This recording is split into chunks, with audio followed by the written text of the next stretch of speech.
তুমি কোন? তুমি কৰ পৰা আহিছা? তুমিতো আমাৰ অসমৰ নহয়, আমাৰতো অভিভাৱক নহয়। আমি ভাবিছোঁ অসমৰ ৰান্ধনি ঘৰৰ ভিতৰত আমি নিমখে খাইছোঁ, মাছ মাংসই খাইছোঁ, তাত মাত মতাৰ অধিকাৰ তোমাৰ নাই। ন্যায়ালয়ৰ আদেশক সন্মান জনাই অসমৰ মুখ্যমন্ত্ৰীয়ে আজি উচ্ছেদ চলাই আছে। গতিকে মিয়া হওক, বঙালী হওক, হিন্দু হওক, উচ্ছেদ কৰিবই লাগিব। সেয়া লাগিলে হিন্দু হওক, সেয়া লাগিলে মুছলিম হওক, যিয়েই নহওক কিয় তেওঁ অসমৰ নিৰ্বাচিত মুখ্যমন্ত্ৰী হিচাপে তেওঁ কাৰ্যনিৰ্বাহ কৰি আছে।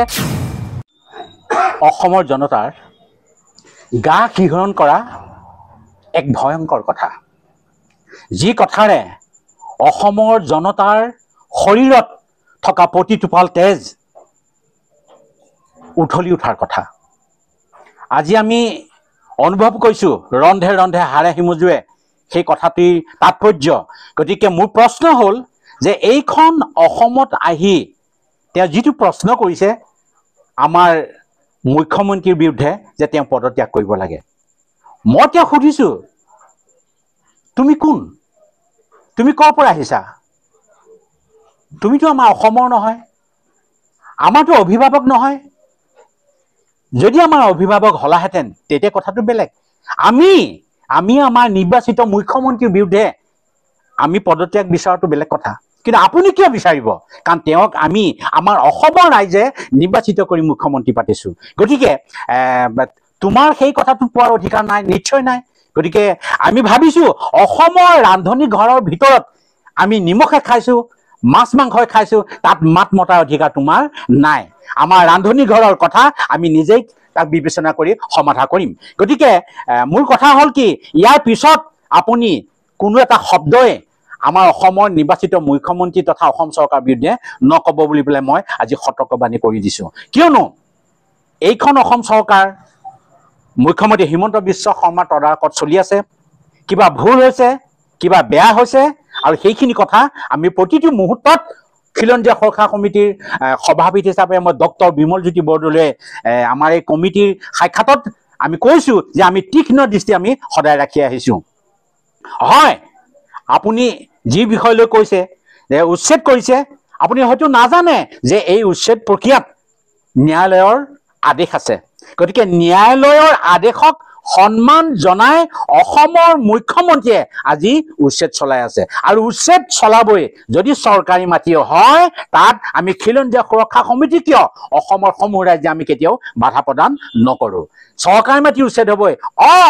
এটা কথা আমি এইটো ক'ব লাগিব যে চৰকাৰী মাটি উচ্ছেদ নহয় পেলাই যদি সেয়া ম্যাদী পট্টাৰ মানে ৰাজহ মাটি হয়, তেতিয়াহ'লে তাত যদি চৰকাৰে উচ্ছেদ কৰে আমাৰ ক'বলগীয়া নিশ্চয় আছে। কিন্তু আমি জানিছোঁ যে ইতিমধ্যে বিভিন্ন ঠাইত বন বিভাগৰ মাটি চৰকাৰে উচ্ছেদ কৰি আছে। গতিকে তাত আমাৰ ক'ব লগা নাই। আমি যিহেতু সেই কথাত চৰকাৰৰ ওচৰত হয়ভৰ দিছোঁ, আপোনাৰ কি হ'ল? গতিকে ইয়াত অসমত চৰকাৰী মাটিত যদি মিয়া, মুছলমান বা হিন্দু বসবাস কৰি আছে, তেতিয়াহ'লে চৰকাৰে ইয়াত জাতিক চাই উচ্ছেদ কৰিলে নহ'ব। গতিকে মিয়া হওক, বঙালী হওক, হিন্দু হওক, উচ্ছেদ কৰিবই লাগিব। আৰু সেয়েহে আজি অসম চৰকাৰে বলিষ্ঠভাৱেৰে ইয়াত উচ্ছেদ প্ৰক্ৰিয়া চলাই আছে। গতিকে ইয়াত আমি খিলঞ্জীয়া সুৰক্ষা সমিতিৰ তৰফৰ পৰা চৰকাৰৰ যি কাৰ্য, উচ্ছেদ কাৰ্য, এই উচ্ছেদ কাৰ্যত আমি সহমত প্ৰকাশ কৰিছোঁ, আৰু আমি তেওঁলোকৰ লগত এই ক্ষেত্ৰত আমাৰ দ্বিমত নাই। গতিকে মই আজি এই সন্দৰ্ভত, এই প্ৰেক্ষাপটত, এই মঞ্চৰ পৰা মই আছাদ মাদানীক প্ৰত্যাহ্বান জনাইছোঁ। এইটো প্ৰত্যাহ্বান জনাইছোঁ যে আপুনি মুখ্যমন্ত্ৰী হিমন্ত বিশ্ব শৰ্মাক পদত্যাগ কৰিবলৈ ক'লেই তেওঁ পদত্যাগ নকৰে, বা আমিও পদত্যাগ কৰিবলৈ নিদিওঁ। কাৰণ এতিয়ালৈকে আমি যি দেখিছোঁ, শুনিছোঁ, বুজিছোঁ, অসমত জৰুৰীকালীন অৱস্থাৰ সৃষ্টি হোৱা নাই। দুই এটা অপ্ৰিয় ঘটনা হৈছে, আৰু এই ঘটনা এতিয়া নহয়, আগে পিছেও হৈ থাকে। কংগ্ৰেছৰ দিনতো হৈছে, আজি বিজেপিৰ দিনতো হৈছে। 2-4টা অপ্ৰিয় ঘটনা থাকিবই। সেই বুলি অসমখনতো এতিয়া জৰুৰী অৱস্থা ঘোষণা হোৱা নাই যে মুখ্যমন্ত্ৰীয়ে পদত্যাগ কৰিব লাগিব বা অসমত ৰাষ্ট্ৰপতিৰ শাসন চলিব লাগিব। গতিকে এই ক্ষেত্ৰত আমি বিৰোধ কৰিছোঁ, আৰু এনেধৰণৰ মন্তব্য আপুনি নকৰিব বুলি পেলাই আমি সকীয়াই দিছোঁ। কাৰণ এইজন হিমন্ত বিশ্ব শৰ্মা অকল খিলঞ্জীয়া সুৰক্ষা সমিতিয়েই নহয়, সমগ্ৰ অসমবাসীৰেই তেওঁ মুখ্যমন্ত্ৰী। সেয়া লাগিলে হিন্দু হওক, সেয়া লাগে মুছলিম হওক যিয়েই নহওক কিয় তেওঁ অসমৰ নিৰ্বাচিত মুখ্যমন্ত্ৰী হিচাপে তেওঁ কাৰ্যনিৰ্বাহ কৰি আছে আৰু যি কৰিছে অসমবাসী ৰাইজৰ কাৰণে ইতিমধ্যে কৰা আমি দেখা পাই আছো আৰু যদি কিবা ভুল কৰে মুখ্যমন্ত্ৰী হলেও আমি খিলঞ্জীয়া সুৰক্ষা সমিতিৰ তৰফৰ পৰা এই মঞ্চৰ পৰাই তেওঁক আমি সতৰ্কীকৰণ কৰি দিম আৰু শুধৰাই দিম গতিকে মুখ্যমন্ত্ৰীয়ে কিবা ভুল কৰিছে চৰকাৰে কিবা ভুল কৰিছে আপোনালোকে শুধৰাই দিয়ক আপোনালোকে ভুলটো আঙুলিয়াই দিয়ক উচ্ছেদ প্ৰক্ৰিয়াত যদি কিবা ভুল হৈছে আপোনালোকে আঙুলিয়াই দিয়াটো আপোনালোকৰ দায়িত্ব আমাৰো দায়িত্ব ইয়াৰ আগৰ ভিডিঅ'ত মই সেইকাৰণে কৈছো যে উচ্ছেদ চলালেই নহব উচ্ছেদৰ প্ৰক্ৰিয়াটো শুদ্ধ হ'ব লাগিব গতিকে উচ্ছেদৰ প্ৰক্ৰিয়া শুদ্ধ হোৱাৰ নিমিত্তে আপোনালোকে আঙুলিয়াই দিয়ক আৰু আঙুলিয়াই দি চৰকাৰৰ লগত সহযোগ কৰি আমিও চৰকাৰৰ লগত সহযোগ কৰি চৰকাৰৰ কাৰ্যক্ৰমণিকা আগবঢ়াই নিয়াত আমি সফল হিচাপে বিবেচনা কৰিছো আৰু এইখিনিয়ে মোৰ খিলঞ্জীয়া সুৰক্ষা সমিতিৰ তৰফৰ সভাপতি হিচাপে মোৰ ক'ব লগা কাৰী যিখিনি মাটি এই মাটিখিনি উচ্ছেদমুক্ত কৰি